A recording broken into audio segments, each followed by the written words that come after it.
अगर सर्दियां हैं तो हवा में नमी कम है, और नमी कम हमें किस केस में चाहिए होती है? ड्राई वाले केस में। तो हम ड्राई प्रोसेस को यूज कर सकते हैं। और अगर गर्मी है तो उस केस में नमी ज्यादा होती है, हवा के अंदर ह्यूमिडिटी ज्यादा होती है, तो हमें नमी किस में चाहिए होती है? वेट प्रोसेस में। So wet process. Assalamu alaikum, my name is Muhammad Ali Raza and welcome to my YouTube channel Concept of Chemistry. Today I am going to discuss with you CMET. Okay, so if you don't have subscribed my channel up till now, so kindly do subscribe, and let's move on. So what we will study in this article? What are the main points that I will discuss in this article? First one is the history, and second one is why Portland cement called so. क्यों हम उसको Portland cement कहते हैं, क्या reason है? So third one is raw material, what is the raw material, and the more next one is the types of manufacturing processes. So and why we are using one of them, what is the reason behind it. Okay, so let's start. So what is the early history? So it was first introduced by an English mason Joseph Aspdin. तो ये English एक मिस्त्री जिसको कहते हैं वो था, जिसका नाम था जोसेफ एस्परडिन. उसने इसको फर्स्ट टाइम इंट्रोड्यूस किया. And next one is its strength was matching with building stone of England, so called Portland cement. So England की एक बिल्डिंग थी, उसका नाम था पोर्टलैंड. और ये जो मटेरियल इंट्रोड्यूस हुआ था, इसकी स्टिफनेस, इसकी जो स्ट्रेंथ थी वो उसके साथ मैच होती थी. ये उतना ही हार्ड था जितना वो पोर्टलैंड जो इंग्लैंड की थी वो हार्ड थी. तो इसलिए फिर इसको उसके नाम से रिजेंबलेंस देकर इसको पोर्टलैंड सीमेंट कह दिया गया. सो ये you can see here, this is the Portland of England. Okay, so due to the resemblance of the stiffness, strength and hardness of the material with this rock, so it is called so the Portland cement. Okay, so next चलते हैं. So what is the definition of cement? So a material obtained by burning an intimate mixture of calcareous material, उसका mixture, and argillaceous material और argillaceous material at sufficiently high temperature to produce clinker. So ये आपके पास पहला step आ गया कि आपने calcareous और argillaceous का मिक्सचर बनाना है. उसके बाद उसको आपने हीट करना है, और जब आप हीट करेंगे तो आपके पास आएगा क्लिंकर. ठीक है. So next one, then clinker is grinded. फिर उस क्लिंकर को ग्राइंड किया जाता है एंड जिप्सम इज एडेड, और उसमें जिप्सम ऐड कर देते हैं. So your final cement is prepared. So this is the definition and it also clear you that what are the steps required to prepare the cement. Okay, so what is the next?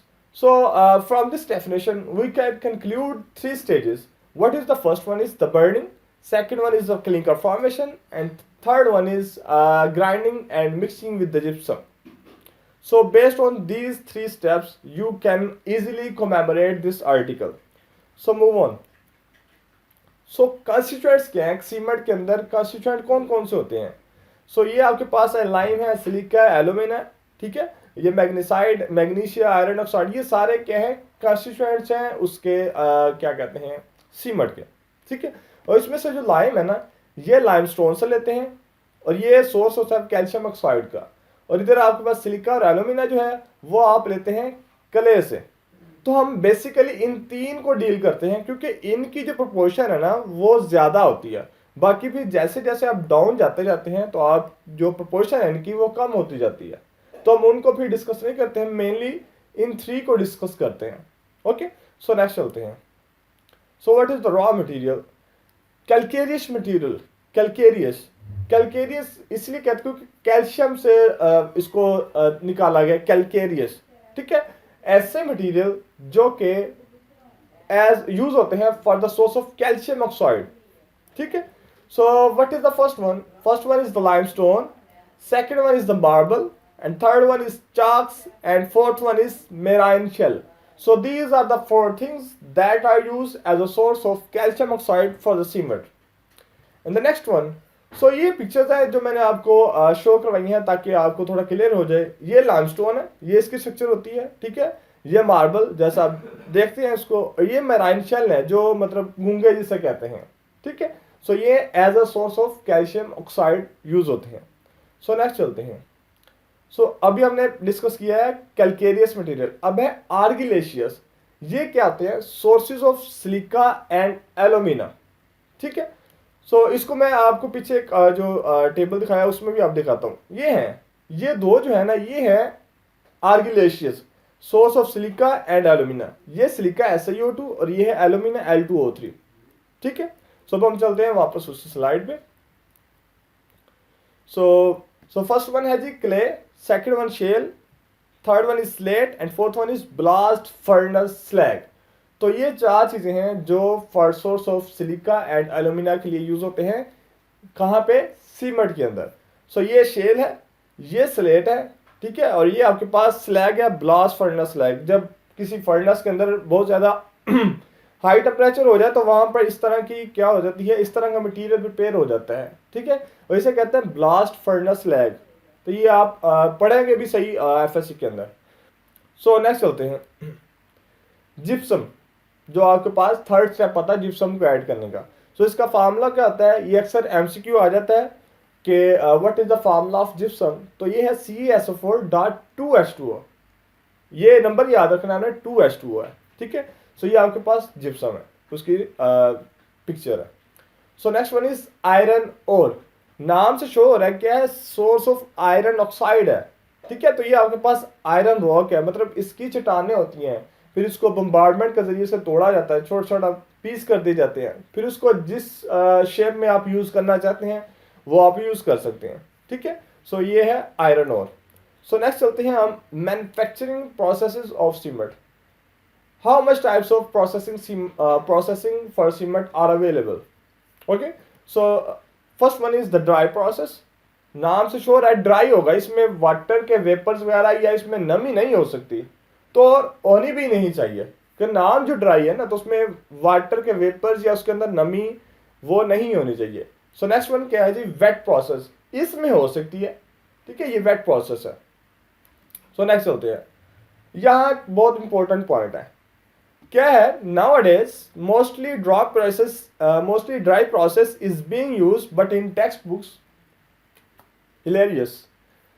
So market में nowadays dry process को use किया जा रहा है, लेकिन अभी तक हमारी जो टेक्स्ट बुक्स हैं वहां पर अभी भी वेट प्रोसेस को ही यूज करवाया जा रहा है। ठीक है, सो ये नहीं होना चाहिए। सो नेक्स्ट चलते हैं, physical condition of raw material. अब ये है ना सिलेक्शन क्राइटेरिया है कि हमारे पास दो प्रोसेस हैं, अब हमने किसको चूज करना है, किन चीज़ों पर डिपेंड करते हुए हम डिसाइड कर सकते हैं कौन सा मेथड सूटेबल है और कौन सा नहीं है। तो वो हम डिस्कस करते हैं इसको, ये आपकी टेक्स्ट बुक में भी डिस्कस की हुई है।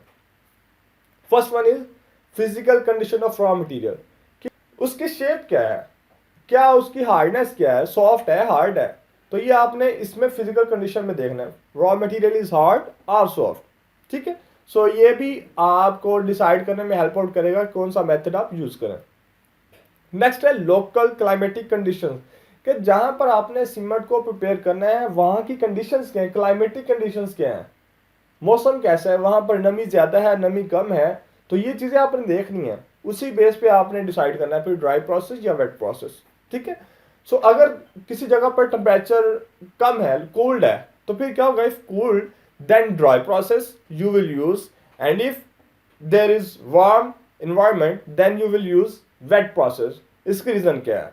Because in case of cold weather humidity will be less. तो क्योंकि जब सर्दियां होती है ना तो ह्यूमिडिटी कम होती है, हवा के अंदर नमी कम होती है, वाटर का वेपर्स या वो कम होता है। ठीक है, so good for dry process. So and vice, तो इसका मतलब है कि अगर सर्दियां हैं तो हवा में नमी कम है, और नमी कम हमें किस केस में चाहिए होती है? ड्राई वाले केस में, तो हम ड्राई प्रोसेस को यूज कर सकते हैं। और अगर गर्मी है तो उस केस में नमी ज्यादा होती है, हवा के अंदर ह्यूमिडिटी ज्यादा होती है, तो हमें नमी किस में चाहिए होती है? वेट प्रोसेस में। सो वेट प्रोसेस हम यूज कर सकते हैं। ठीक है, so this is important factor that can help you out in deciding which process is suitable for you. So next one is the price of fuel. ये भी बहुत इंपॉर्टेंट फैक्टर है डिसाइड करने में। So in which process the fuel consumption is high, किस प्रोसेस में आप फ्यूल को कम से कम यूज करके आप सीमेंट को प्रिपेयर कर सकते हैं। सो आप वो वाला मेथड यूज करेंगे, ठीक है। सो फ्यूल कंजप्शन भी मैटर करती है। सो तो इसमें कंजप्शन, फ्यूल कंजप्शन या जो एक्सपेंसेस हैं वो भी कम आएंगे। सो नेक्स्ट वन डस्टी होता है।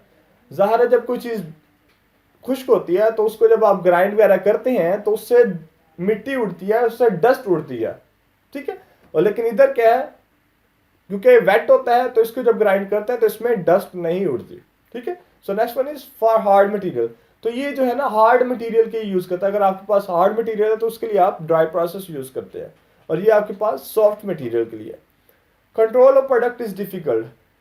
मेन जो इसमें सब में जो रीजन है ना वो है ड्राई है, क्योंकि तो इसलिए ड्राई होता है तो उसको कंट्रोल करना मुश्किल हो जाता है। और इधर जो control of product is easy, क्योंकि वेट होता है तो उसको जहां पर रखा जाए वहीं पर ही रहता है, ठीक है।